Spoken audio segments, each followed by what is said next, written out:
মারবে দুটো মারবে নাকি? শান্তিপূর্ণ ভোট হচ্ছে, শান্তিপূর্ণ ভোট হচ্ছে, ফাঁকাম হচ্ছে। হিংসা করতে পারছে না, ভোট চুরি করতে পারছে না, হিংসা করতে পারছে না, ভোট চুরি করতে পারছে না, মাথা কাজ করছে না। ওই জন্য সব ভোট চুরি বন্ধ করে দেবো। মানুষের ভোট মানুষ দেবে, যাকে ইচ্ছা দেবে। আমাদের খুঁজে পাওয়া যায় না, আপনার কাছে খুঁজেই পাওয়া যায় না। তুলে রাখো, আপনি শুধু ভোটের সময় আসবেন, ছবি তুলে রাখো। মারবে নাকি? মারবে? মারো তাহলে, মারো। মারবে নাকি? মারো দুটা। চর্বি জমে যাচ্ছে নাকি? হ্যাঁ, চর্বি জমে যাচ্ছে, মারবে দুটো মারবে নাকি? শান্তিপূর্ণ ভোট হচ্ছে, শান্তিপূর্ণ ভোট হচ্ছে, ফাঁকাম হচ্ছে। হ্যাঁ, এরা কারা জামালগাছি অঞ্চলে আমি প্রায় 30 লাখ টাকার কাজ করেছি, প্রায় 30 লাখ টাকার কাজ করেছি।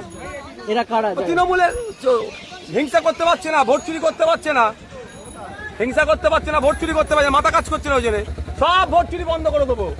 মানুষের ভোট মানুষ দেবে, যাকে ইচ্ছা দেবে, যাকে ইচ্ছা দেবে। এরা কি তৃণমূলে? হ্যাঁ, একদম। খুঁজে পাওয়া যায়নি। ভাঙনের মানুষ তো 5 বছর আগে ভোটে জিতিয়েছিল। ভাঙনের মানুষের কি কাজ করেছে? একটা বিধায়ক বলতে 5টা লাইট লাগিয়েছে, এর থেকে লজ্জাজনক আর কোনো কিছু ভাঙনের বিধায়ক হতে পারে না। আর কি লজ্জা, ভাঙনের একজন নাগরিক হিসেবে লজ্জাবোধ করি এরকম একটা বিধায়ক ভাঙনের মানুষ পেয়েছিল। লজ্জাবোধ করি এরকম একজন বিধায়ক হিসেবে ভাঙনের মানুষ পেয়েছিল। ভাঙনের মানুষ আশা নিয়ে মিথ্যা কথা দিয়ে, মিথ্যা আশ্রয় দিয়ে, মিথ্যা প্রতিশ্রুতি দিয়ে ভাঙনের মানুষকে ভোট চুরি করেছে মানুষের কাছে থেকে। সেই ভোট নিয়ে মানুষের জন্য কোনো কাজ করেনি এরা, কোনো কাজ করি। ফের শান্তিপূর্ণ ভোট হচ্ছে, ঝামেলা করার জন্য অশান্তির দিকে এখানে এসেছে। ঝামেলা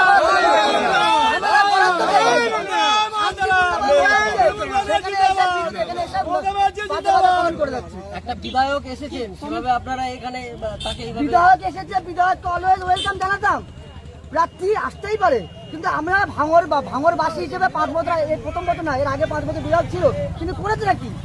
ভাঙনের মানুষের জন্য কোনো কিছু করেনি। কি মন্তব্য করলেন বিধায়ক? কি মন্তব্য কিছু যেটা 5 বছর ধরে যে খুঁজে পায় তাকে বলবো না, তাকে আজকে প্রথম দেখছি বলবো না, তাকে তো অবশ্যই জিজ্ঞাসা করবো 5 বছর কোথায় ছিলেন, 5 বছর কোথায় ছিলেন? বিধায়ক কিছু বলবেন? প্রাক্তন বিধায়ক কিছু বিধায়ক মনে করছে আমরা প্রশ্ন করছি, বিধায়ক রাগ করতে প্রশ্ন তো কেউ করতে পারে না। সপ্তাহ হবে পানি পড়া খাইয়ে দিয়েছে, প্রশ্ন তো কেউ করে না। প্রশ্ন করলে ভয় করে, প্রশ্নের ভয় করে। ওই তো ওই জন্য মাথা মাথা করছে, মারো মারো তাহলে কথা কেন আমরা মারবো কেন? আমার বিজেপি বাইরে রাখতে হবে বলছে আমাকে মারো, আমরা মারতে এসেছি, আমরা তো প্রশ্ন করতেই পারি, আমরা ভোটার, আমরা সাধারণ মানুষ, আমরা প্রশ্ন করতেই পারি। হয়নি 5 বছর একটা বিধায়ক খুঁজে পাওয়া যায় না, এখন এখানে করছে। ছাপ্পা মারতে লাগবে না, মানুষ 2 হাত ভরে আশীর্বাদ করবে। ভাঙনের মানুষ 5 বছর আগে করেছিল, 5 বছর আগে ভাঙনের মানুষ 2 হাত ভরে আশীর্বাদ করতে, তার বিনিময়ে কোনো কাজ করেনি। ভাঙন 2023 সালের পর থেকে শওকত মোল্লা যেভাবে